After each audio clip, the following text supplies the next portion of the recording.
Welcome, everyone. I am Julianne Meyer. You are obviously watching Own Your Wellness, and we're excited to have you here today. The gentleman that is here today is somebody that's after my own heart. He speaks my language. I am so excited. Let's bring him on. Ben Fuchs, welcome to the show. So happy to have you here today. It's an honor to be here, and that is so that intro was so uplifting. Could hardly stop moving my feet. That's a great Well, thank you. That is the point. that was inspiring music, I have to say. Thank you. Yeah. And you're inspiring. What you're doing is very inspiring too. I have to give you some props there before you even start. Thank you. Well, I appreciate that very much. Important work, spreading the word, using media and using technology to help change people's lives for the better. Yeah, absolutely. I mean, we all have our place. We all do our thing. And one of the things that I love about what you do is, as you know, and some of the audience knows, I used to work in a compounding pharmacy. Yeah. So as soon as I heard a mutual friend introduced us, as soon as I heard that this is what you do and your knowledge, I thought, oh my gosh, okay. We'll have so much fun today. So thank you for being here. Pharmacy is kind of a very odd, unique sort of skill set. And if you worked in a compounding pharmacy, that puts you in kind of like the upper echelon of healthcare professionals if you really understand how medicine and pharmacy work. Because most people don't. Only doctors, pharmacists, and nurses and people who work in pharmacies really understand what we do. Exactly. Most people think about like CVS, and somebody's just, that's right, handing out pills, and there's so much more to it. That's a lot more to it. Yeah, absolutely. And it's interesting too. I mean, because I did work retail pharmacy as well. How many near deaths that we were able to save people from serious illness and sickness and, like I said, death, because their doctors didn't realize what was going on, and we were able to catch that. So, but what you do is slightly different. So I'd love you to explain more about that, because this is you know what compounding is. You worked in a compounding pharmacy, but most people don't. Compounding is when you make the medicine. Mm-hmm. So most pharmacists dispense. In pharmacy school, we call it count, pour, lick, and stick. Right? So you just kind of count the pills, put them in a bottle, and lick the label. They don't lick anymore, but stick them in a bottle. So what I do is compounding. That's where we make the medicine. But I do a special kind of compounding, dermatology compounding. I compound for the skin. When I was in pharmacy school, I had a really interesting and very serendipitous opportunity to work for a famous skincare formulator, the guy who invented Blistex, actually. And the Blistex Research Lab is in Boulder, Colorado, in the School of Pharmacy. Actually, at the time, the School of Pharmacy has since moved, but at the time, it was in Boulder, Colorado, and the Blistex Research Lab was in the basement of the School of Pharmacy, and I stumbled into that room one day, and next thing I knew, I was Dr. Jones' research assistant, and for the next 4 years, I learned how to make skincare products, but not ordinary skincare products like cosmetics, but medicinal skincare products. Dr. Jones was a medicinal chemist. He was a pharmacist. He was a professor at the School of Pharmacy, retired professor by the time I got there. And he had a lab where he would formulate products and test products. And one of my jobs was literally to go in there after school, and I'd have a stack of formulas that I'd have to make for Dr. Jones. And I learned from soup to nuts how you make cosmetic skincare products. I don't want to say cosmetic. I'll tell you about the problem with cosmetics here in a second.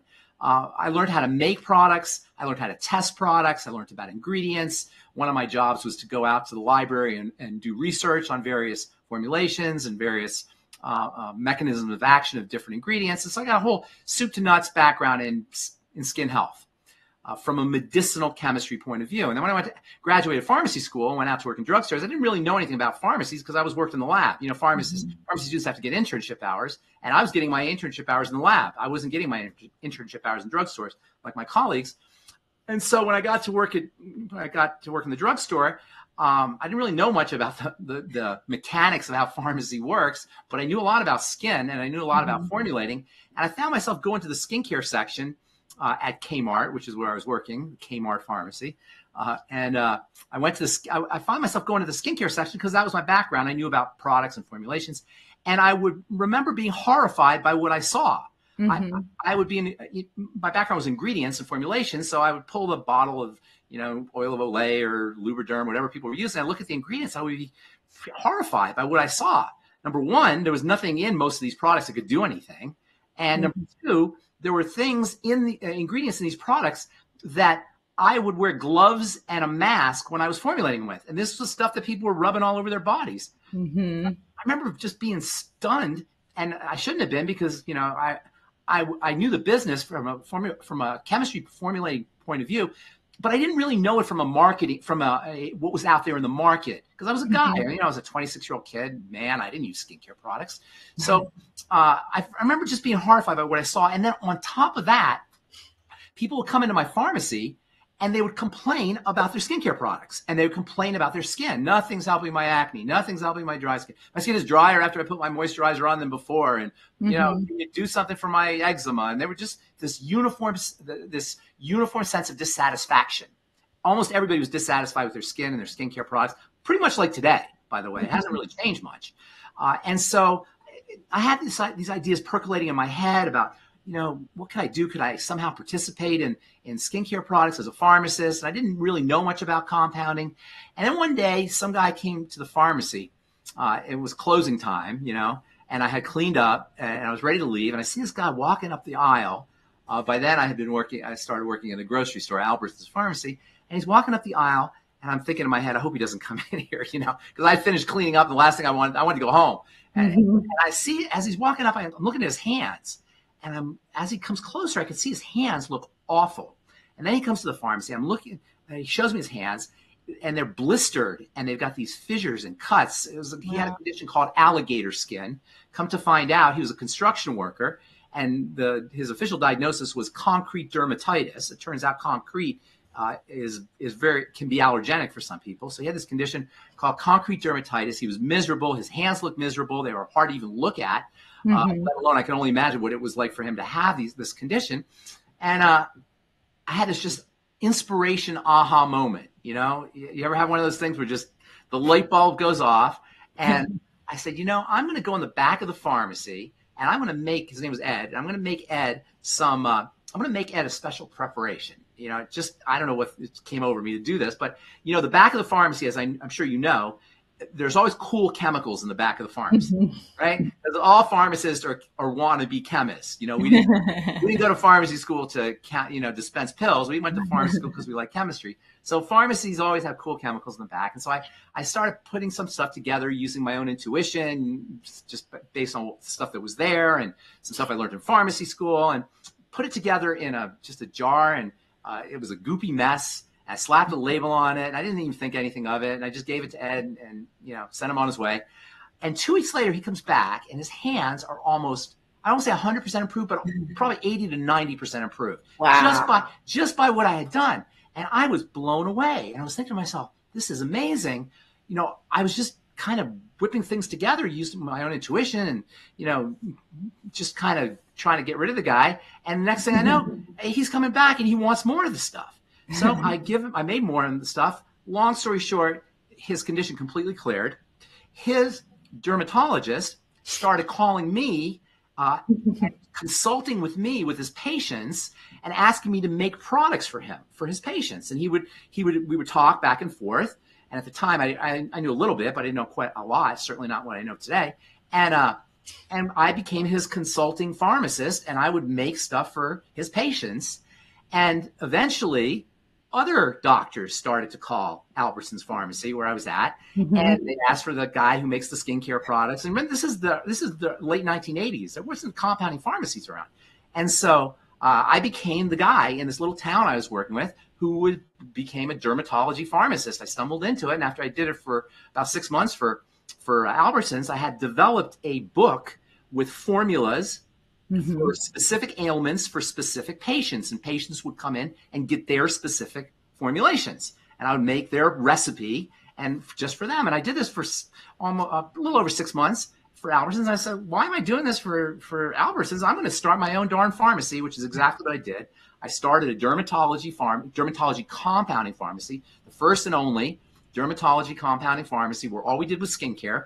I had a background, I was an athlete, and I understood nutrition as an athlete. So I kind of took some of the understandings that I was my understanding of nutrition for performance and for bodybuilding and for muscle building, and I applied it to skincare. And as it turns out, bodybuilding and skincare have a lot in common. And isn't that interesting? It is. And I started to extrapolate and borrow some of my ideas and some of the concepts that I had learned as a bodybuilder and as an athlete, and I started applying them to skincare. And this is what I did for Ed. Turns out cosmetic, the word cosmetic means superficial. It comes from the Greek cosmos, to arrange. And so what skincare is about is arranging things. Cosmetics are about arranging things. But people don't want to have their skin arranged. They want to have their skin changed when they have a skincare problem.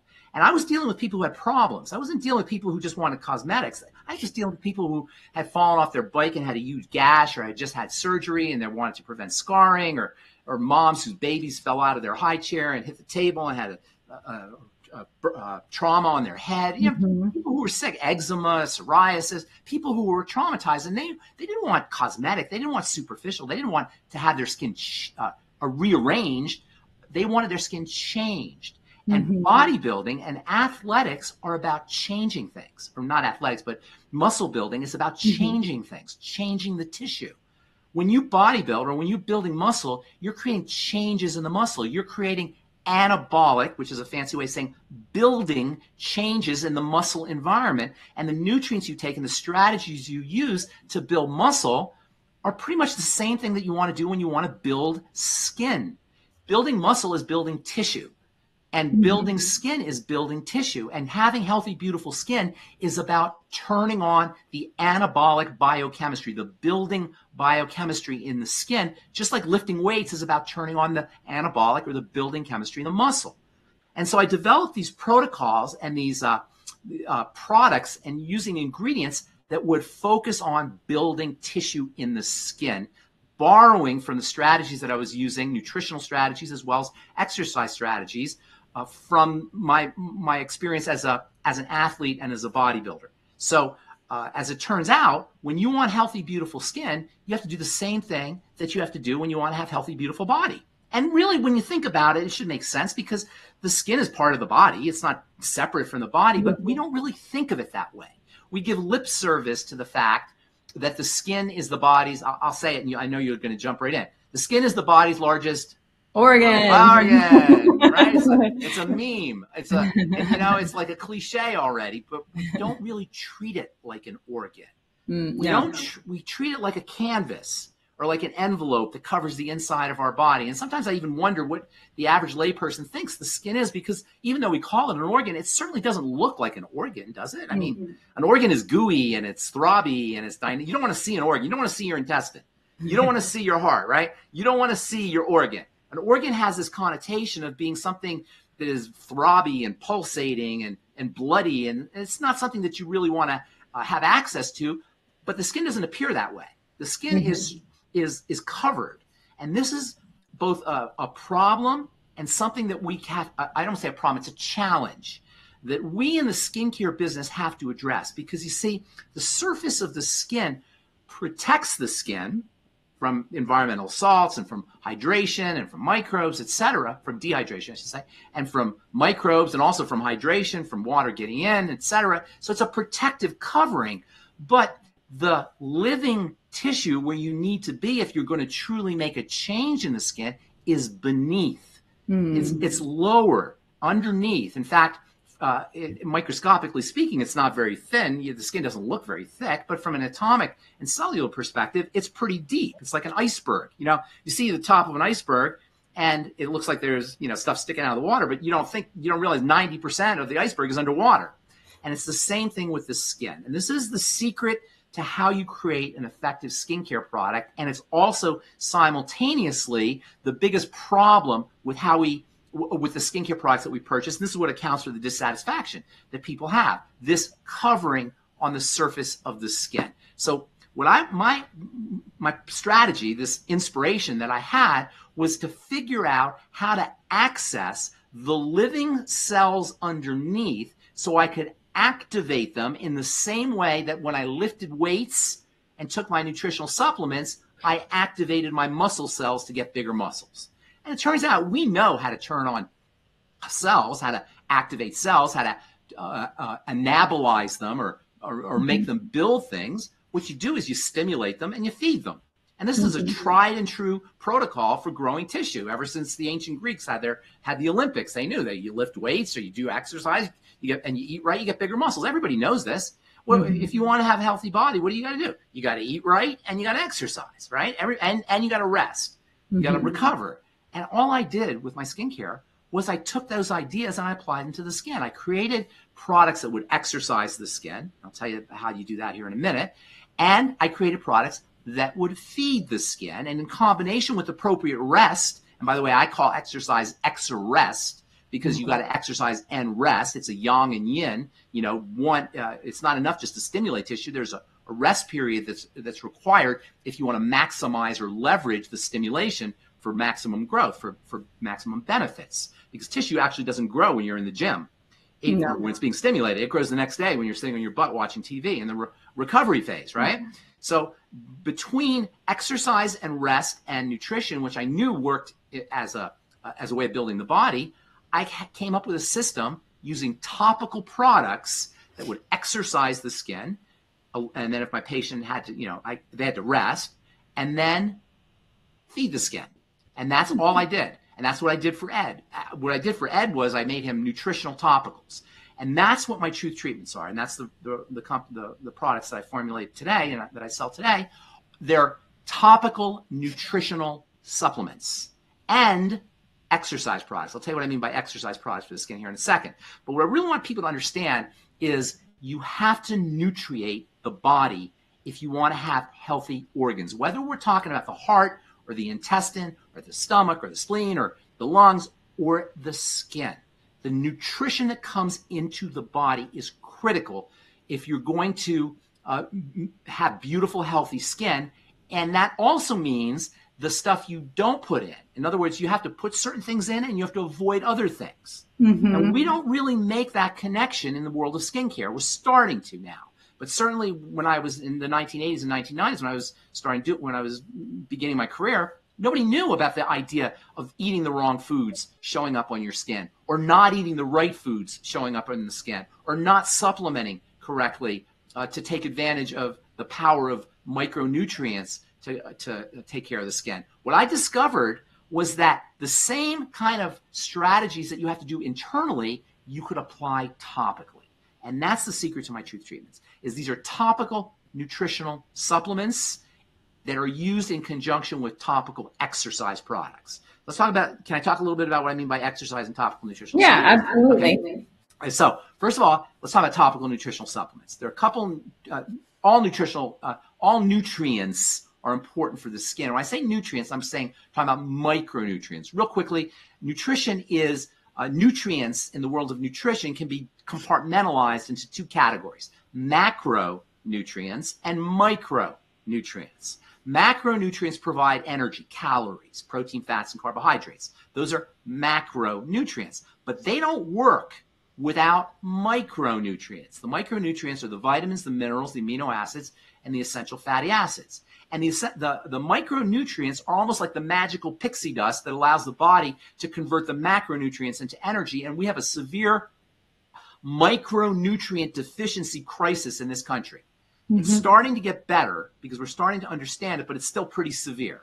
And micronutrient deficiencies are endemic. And I believe they're a major cause for our chronic disease health crisis in this country. We got more doctors, more drugs, more insurance protocols, more hospitals than any other culture in the history of mankind, and we're simultaneously the sickest and the fattest and the most cancer-ridden and heart disease-ridden culture ever.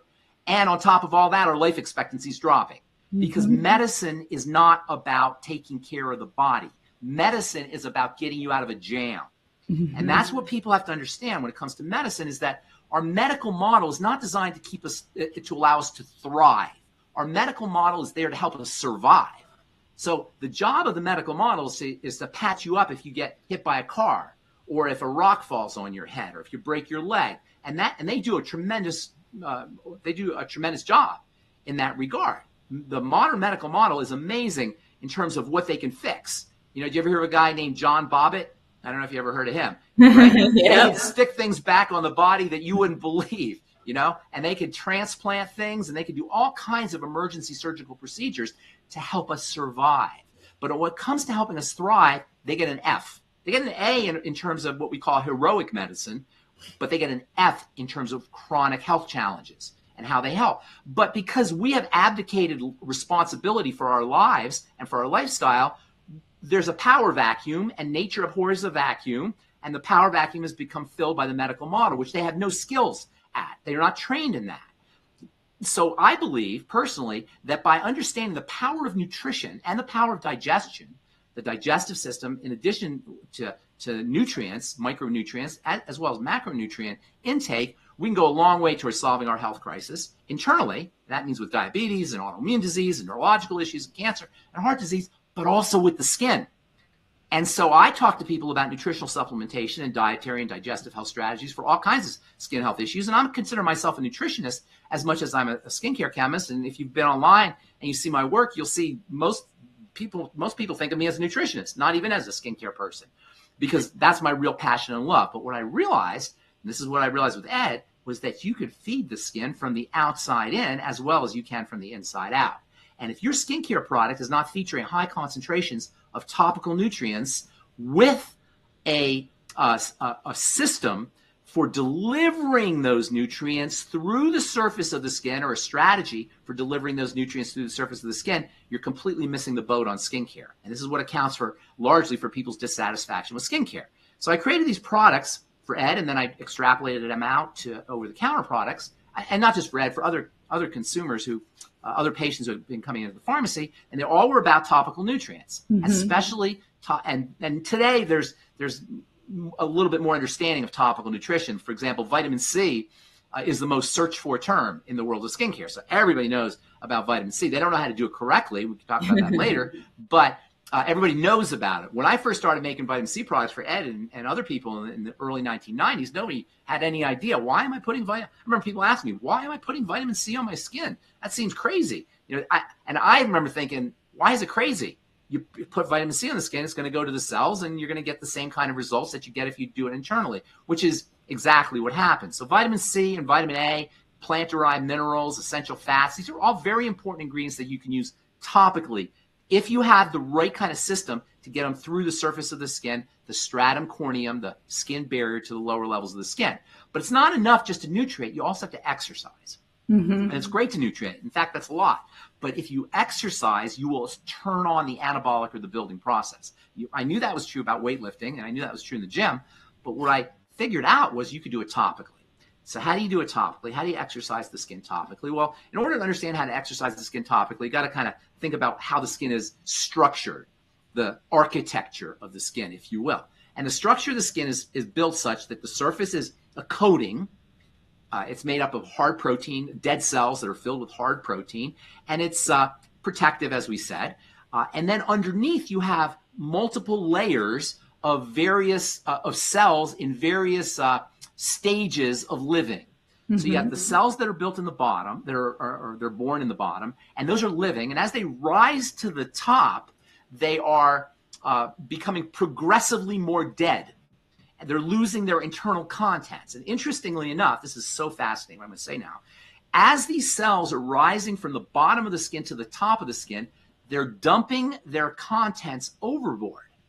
And they're shape-shifting inside. The proteins are shape-shifting inside. And as they rise to the top, when they finally come to rest on the surface, when they're dead and they're acting as a barrier, they are not just a dead barrier, but the proteins inside them that have shape-shifted become sponges. They become molecular water-trapping sponges that are designed to trap water from the air and to pull water up from the inside. They call these natural sponges the natural moisture factor.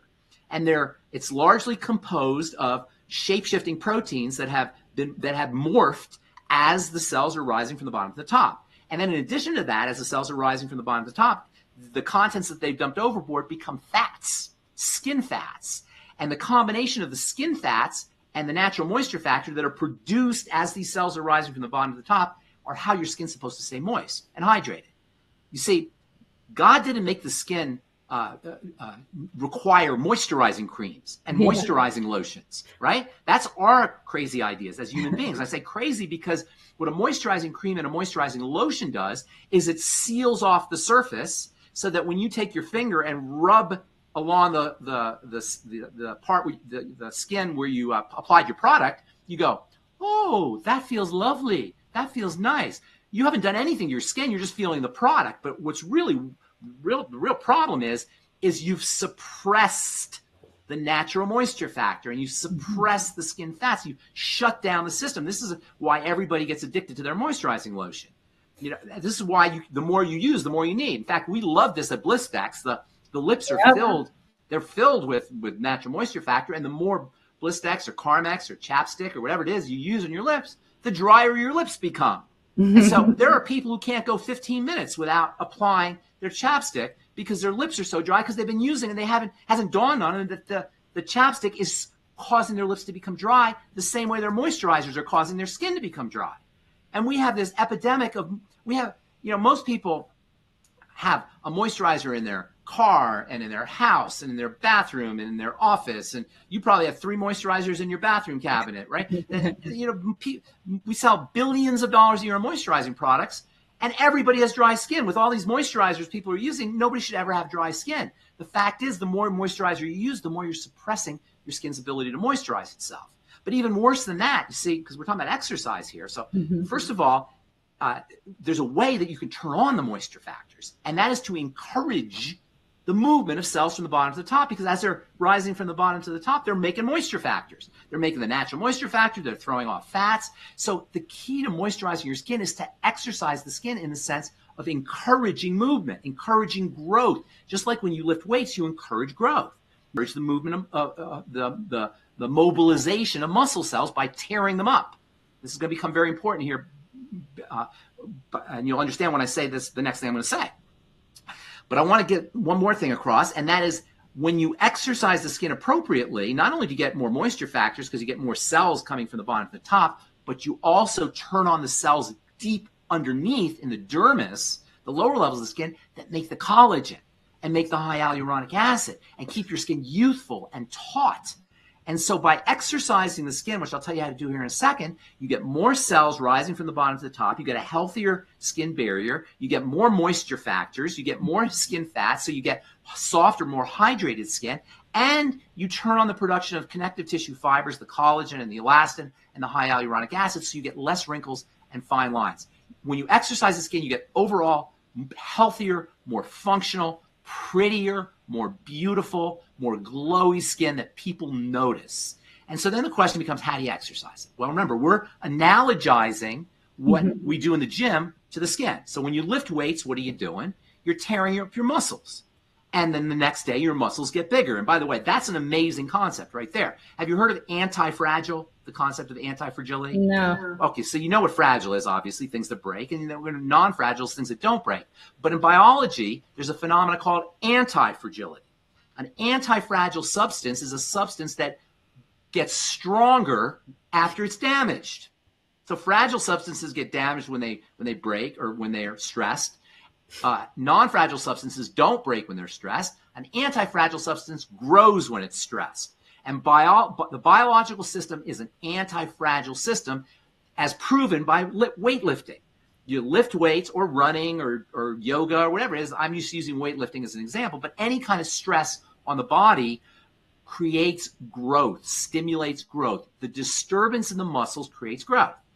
And then if you want to be really strong, if you're lifting weights and you look like you're in shape, I'm sure you've lifted a pound or 2 in your time, right? If you want to get really strong, you don't just lift weights to where you're just tearing up your muscles. You lift weights until you feel the burn. Exactly. If you want to get super strong, you can lift weights and you'll get strong. But if you lift weights so you feel the burn, or you run until you feel the burn, or you do yoga or whatever it is until you feel the burn, you get even stronger.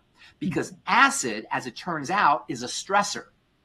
And you may know this because you've probably heard of alkaline diets. I'm sure you've talked about alkaline diets. And acid is a stressor.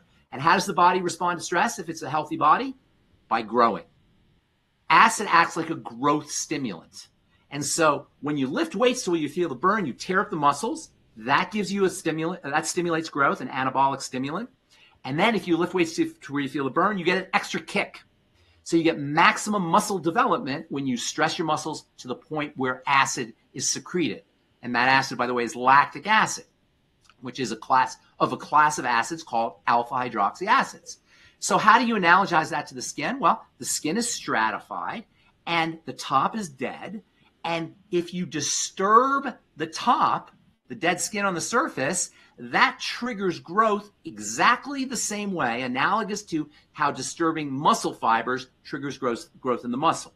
And if you drop the pH of the skin, if you make the skin more acidic, it's like lifting weights and feeling the burn, except on the skin.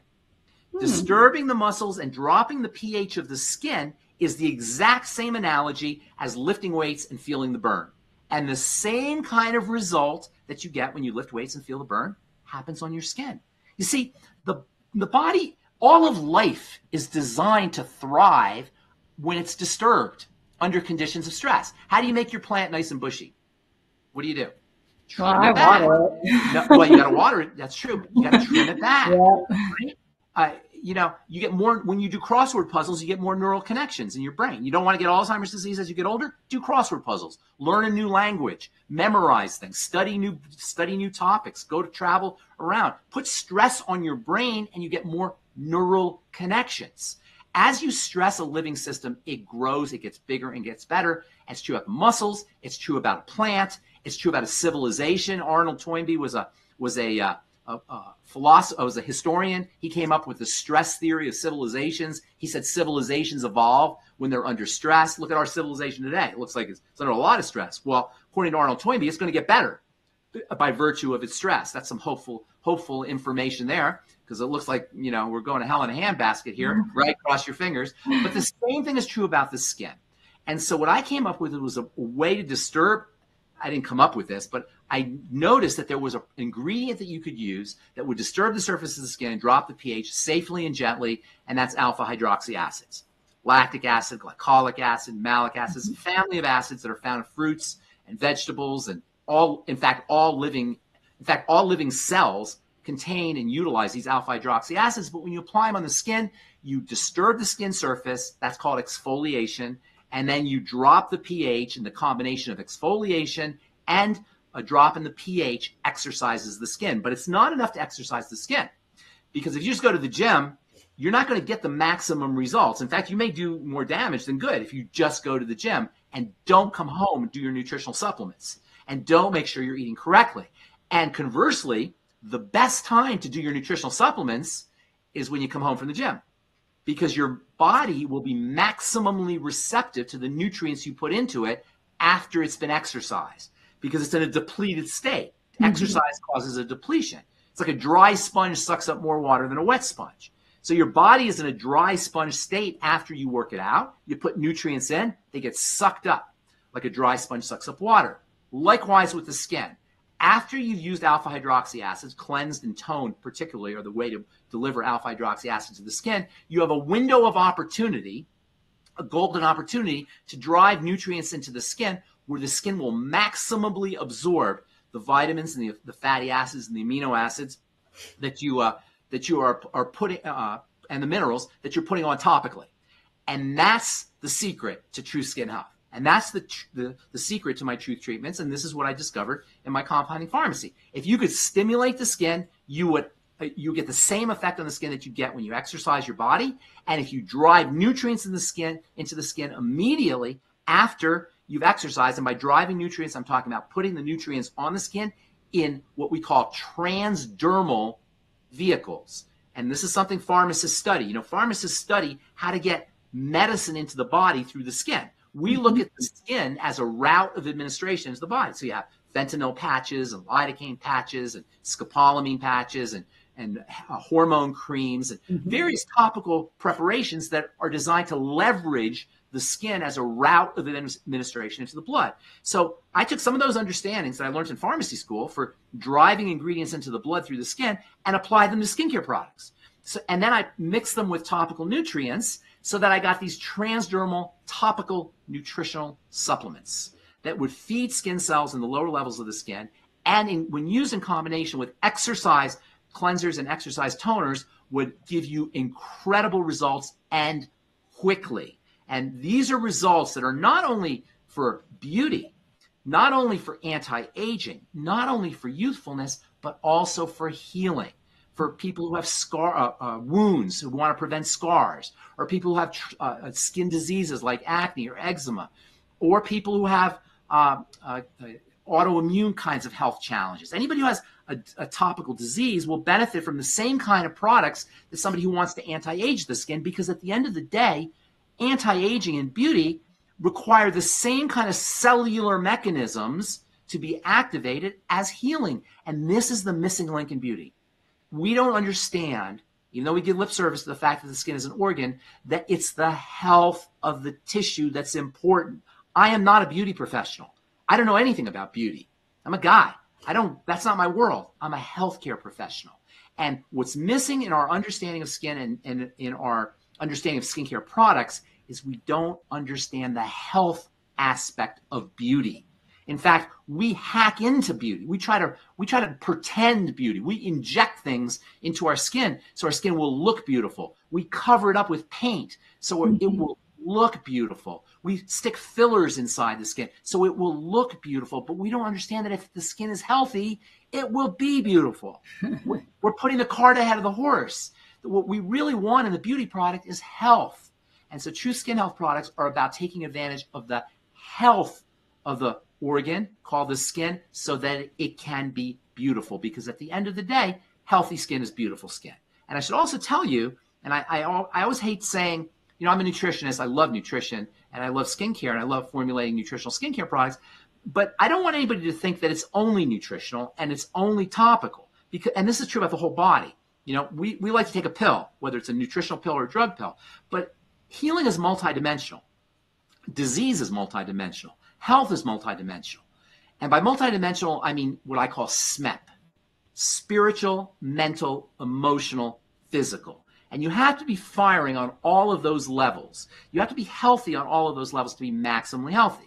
And by spiritual, I'm not talking about, proselytizing any kind of religion. I'm just talking about being connected to God, or divine force, or nature, which is really the case. We're connected. We're not disconnected. We're embedded into the universe the way raisins are embedded in bread. There's no real separation between us and the divine force or nature, whatever you want to call it. So it just means appreciating it, understanding it.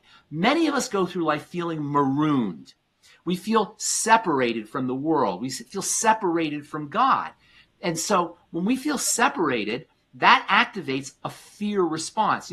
There's a lot of fears out there. There's fear of crowds and heights and public speaking, and there's probably 1,000 different fears, phobias, right? But there's really only one fear, and that's the fear of the unknown.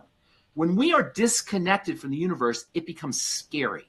And this activates a part of the nervous system called the sympathetic nervous system, which shuts down growth and shuts down repair and accelerates aging, and is really responsible for all of our health challenges. This sympathetic activation, which is kicked in by the fear response, which occurs when we feel separated from the universe. And many of us are going through life with these horrible feelings about ourselves and about the world because we feel disconnected. So spirituality to me means feeling connected. And then the mental and emotional natures. Every time you think a thought or feel a feeling, you are generating hormones, whether those are hormones that are going to make you beautiful or hormones that are going to make you not beautiful, depend on the kind of thoughts you're thinking or the kind of feelings you're feeling. And I consider them to be two sides of the same coin. Every time you have a thought, you have an emotion. Every time you have an emotion, you have a thought.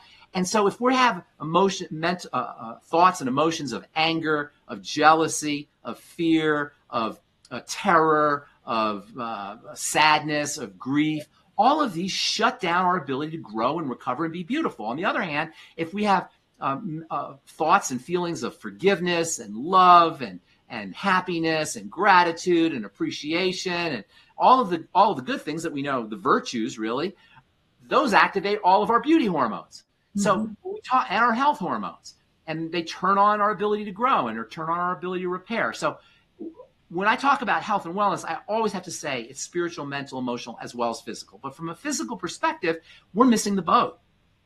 Listen, I don't want to beat up anybody for the kind of foods we eat, but there should never, ever, ever be a McDonald's restaurant on planet Earth. That is not okay. That is just not okay. And I'm only picking on McDonald's, but there's, Chick-fil-A and there's zillions of things. You go through, one time I went through the grocery store here, King Soopers it's called. I went through King Soopers and I asked the guy for the health food section. He pointed me over there and I walked over to the health food section. As I'm walking over there, I said, wait a minute. If this is the health food section, what is everything else? The death and disease food section? It's like we have one little section for health food and everything else is disease food. And that's the kind of that's accepted in terms of how we eat. In fact, we consider it treats to eat certain things. We consider it to be a gift or a reward to eat certain things. We have to change our perspective on the kinds of foods we eat. We have to understand the relationship between the intestine and how the skin and how the rest of the body show up. In fact, something as simple as correcting intestinal health can eliminate autoimmune diseases, heart diseases, neurological health issues, and skin issues. And I discovered this as a pharmacist. Eczema, psoriasis, acne, dry skin, rashes, itchiness, all of these are largely intestinal health issues. So we got to understand how to work on digestive health and intestinal health, as well as understanding how to leverage and maximize the power of the micronutrients, the vitamins, the minerals, the amino acids, and the fatty acids, called the mighty 90 essential nutrients that many of us are going through life deficient in because of what we call the RDAs. You know what the RDA stands for, right? No. The RDA is supposedly the amount of nutrients you need to take, the minimum amount of nutrients, the recommended daily allowance, they call it. I call it the ridiculous deficiency allowance because it keeps us deprived of the amount of nutrients that we need. And many of us are going through life under-nutriated in terms of the micronutrients, the mighty 90 essential micronutrients. So it's a multi-level approach that you want to take. And I don't want to be the kind of nutritionist that just says use nutrition and digestive strategies and food strategies, but they're critical to understand in addition to mental and emotional, addressing the mental and the emotional and the spiritual aspects of well-being. So it's a whole multi-dimensional approach that we want to take. But from a skin perspective, if you want to have healthy, beautiful skin, you got to make sure you're nutriating internally. You got to make sure you're driving in topical nutrients. That is especially vitamin C in its fatty form. And Truth Treatments has vitamin C in almost all of our products and in super high concentrations, as well as vitamin A in its retinol form, which is super stimulating, as well as alpha hydroxy acids to exfoliate and exercise the skin. And then also making sure that you're not using ingredients that are going to suppress the skin's ability to do what it does naturally, i.e. So-called moisturizing products, in addition to toxic ingredients like fragrances and sunscreens, believe it or not, are toxic ingredients, and also preservatives. That's amazing. On that note, we do need to go to a commercial break, so we're going to be back in just a moment.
Welcome back, everyone. Let's bring our special guest, Ben Fuchs, back to the show. Thank you so much. So we've been talking about, you've given us so much to think about as far as skin being something besides, because I love this idea of it not being just a canvas, but actually a part of us. You know, it's not like something that's like, if you think about it like your heart, you want to take care of your heart. Yeah, yeah. You don't want to put some makeup on your heart, you know? Yes, exactly. It's like the skin is this organ. It's this beautiful, dynamic, living system. Why would you rub something on it without even knowing what you're doing? It's crazy to me that people do that. That's why with my Truth treatments, by the way, I took out all the water and the fillers and the waxes and the emulsifiers, and I left just behind the essence. It's the essential. It's the chocolate of the chocolate ice cream. And you only have to use 1 drop or 2 drops. You don't want to have to put a lot of stuff on your skin. No. You don't want to smear a bunch of stuff on your skin. To me, it's disrespectful to the skin to just rub a bunch of stuff on it. You want to know what you're putting on the skin. With Truth treatments, you only use 1 or 2 drops. It's like giving your skin a multiple vitamin. When you take a pill at the pharmacy, right? If you're sick, say you go to the pharmacy, you're really sick. Oh, I got this terrible cold. You get your 30 amoxicillin, right? You go, oh, I'm so sick now. I'm going to take all 30 pills. Look, look, look. No, that'd be crazy, right? Because every little pill is powerful. And that's how skincare should be. Skincare to me should be like, skincare products should be like medicine products. They should have that same kind of potency. What's the one thing you want your antibiotic or your birth control pill, your antihypertensive, whatever it is, what's the one thing you want it to do when you get home from the drugstore? What's the one thing? Do you care what it smells like? Do you care what it looks like? Do you care what the packaging is like? Do you care if some celebrity endorsed it or some influencer told you to buy it? No. You want one thing and one thing only. You want it to work. What's the one thing you want your skincare product to do? One thing. Work. Skincare should be like medicine. It should be used like medicine. It should be dosed like medicine. It should have the potency of medicine, but not drugs. Not drug medicine, the most powerful medicine there is, which is God's medicine, and that is nutrition. Nutrition is God's medicine. That's the way I look at vitamins, minerals, aminos, and minerals. Vitamins, minerals, aminos, and fatty acids. I look at them as God's medicine, God's drugs. And they're just like drugs, unlike drugs, they're non-toxic and multifunctional. That's the beauty of nutrients to me, is you don't have to worry about toxicity. And not only do you get benefits for what you're looking for, but you get multi-benefits.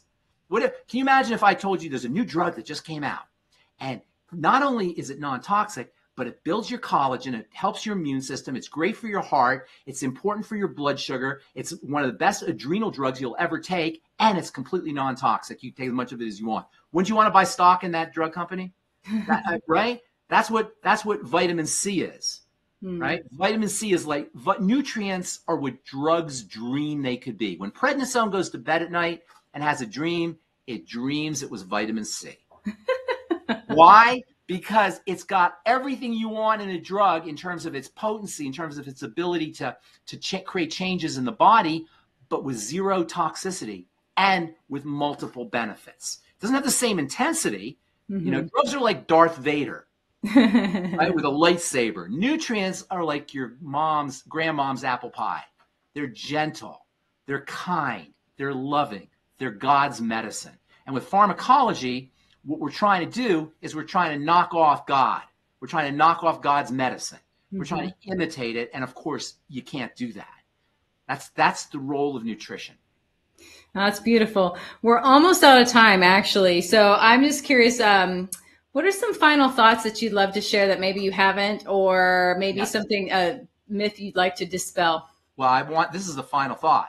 I want my message to be inspirational, no matter what your health challenge is, because the body wants to be healthy.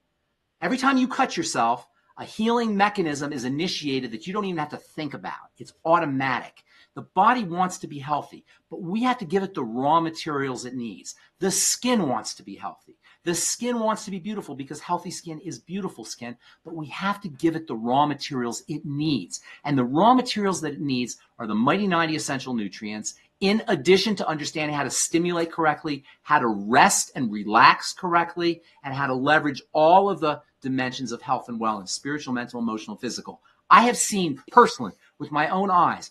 Autoimmune diseases reversed, cancer reversed, the most horrific psoriasis and eczema and acne completely gone. I have seen people make health transformations by using lifestyle changes that would make the medical model drool with jealousy. The ability, and it's not because of me, it's because of God and nature and the body. It's the way the body is structured.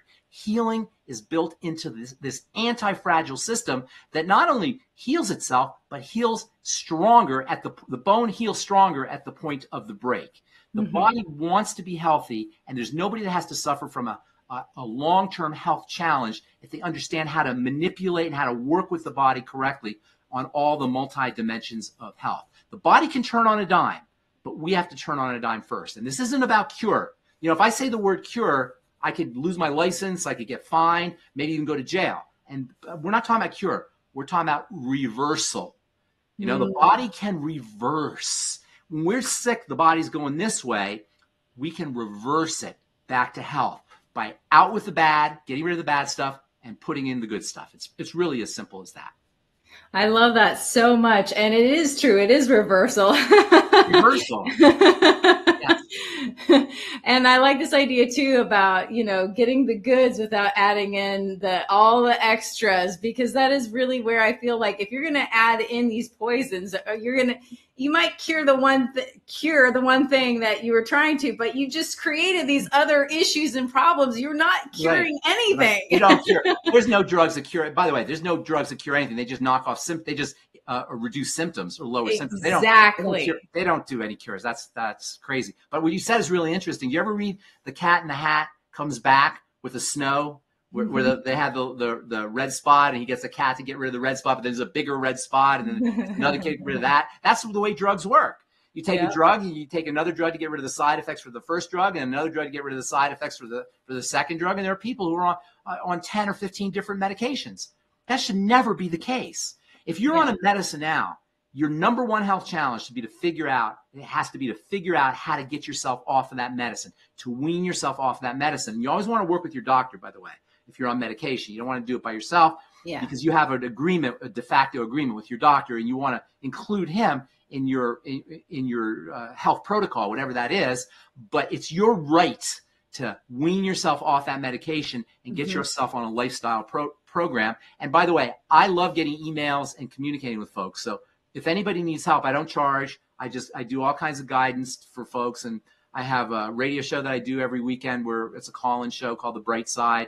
And I'm on coast to coast every 6 weeks where I take calls. And you can reach out to me by email, ben@ksco.com. I'm happy to help people understand how their bodies work and how to leverage the God-given healing properties and abilities and the God-given beauty that is built in to the body as a whole and the skin specifically.